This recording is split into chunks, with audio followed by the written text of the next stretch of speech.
new music industry podcast, and I'm David Angereeb. Let's dig in. In episode 112 of the podcast, I shared a little bit about what music entrepreneurship is. If you're fed up with no one listening to your music, not getting the results you want, having to pay your dues, being turned down by industry influencers, then it's probably for you. To me, music entrepreneurship is about hacking your way to new horizons not previously available to you. But why take a different approach? Why think of yourself as a business person when you're clearly a musician? Or why engage in what you're already doing in a different way? There are a couple of things I want you to think about. Now, what I'm about to share with you isn't undisputed truth. I'm constantly sharing new ideas with you on the podcast to help you grow and become everything you want to become. But that doesn't mean it's all truth. It's just a way of thinking about and approaching your career. So what we're talking about is a way of thinking, a mindset. What I want you to do instead is try this on. Try it on like you would try on a pair of shoes. If it fits, wear it. If not, discard what doesn't make sense and hold on to what does make sense. First, I want you to consider that doing the same things, expecting different results, is insanity. Look, I understand this sounds like a platitude, but I want you to empty your mind for a second and take a moment to see how this applies to your life. Are you trying it on? What are you beginning to discover? Are you seeing areas in your life where you're doing the same things time and again only to achieve the same results? Have you been playing to the same audience, the same venues for years on end? Have you been publishing album after album that no one buys or listens to? Are you trying to drum up affiliate sales only to be met with the same results month after month? Now, first off, I want to acknowledge your persistence. Good job for sticking it out. But is it possible the reason you're not seeing breakthroughs in your career is because you haven't changed a single thing around the way you're doing things? Dig deep into your experiences. What do you see? Now, it's important to acknowledge that we all do this from time to time. It's human nature. We do our best to get outside of our comfort zones, only to return to our old habits. We're like elastic bands. We can stretch to fit the core we're surrounding, but the moment the core is removed, we snap back to the same size and shape. Doing something different takes work.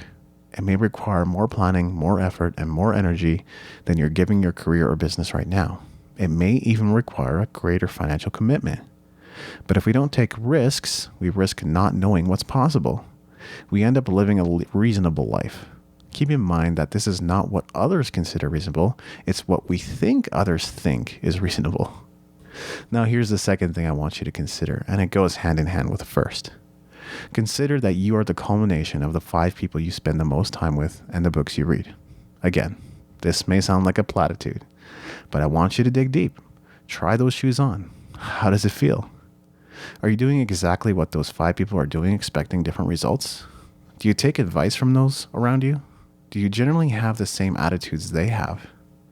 Does your financial outlook look about the same as theirs does? Of course it does. It's not hard to see into your future, I guarantee it. I don't have a crystal ball, and rest assured I don't have a time machine either.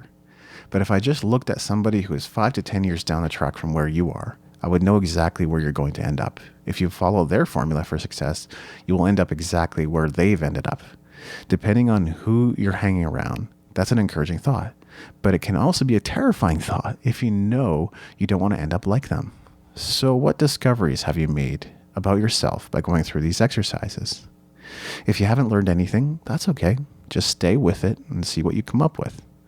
Now, there's one more thing you should be aware of. Before we can do anything about our insanity, first we must acknowledge and recognize it.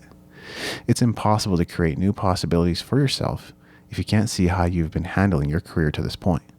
But a new possibility is exactly what you want to create, and that possibility may not be comfortable, but it probably isn't the giant you've made it out to be. Fear is false evidence appearing real. That false evidence stops us from taking chances in life. We end up doing what we think is reasonable in every situation.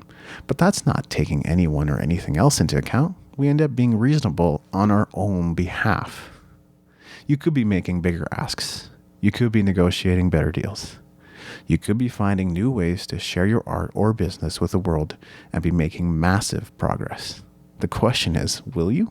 If you're ready to create new possibilities, then I want to invite you to check out the Essential Guide to Music Entrepreneurship at musicentrepreneur.hq.com/essential. And I look forward to answering your comments in the show notes. Thanks for listening. Make sure to go to musicentrepreneurhq.com for show notes and other goodies, and leave us a review in iTunes to help us spread the word.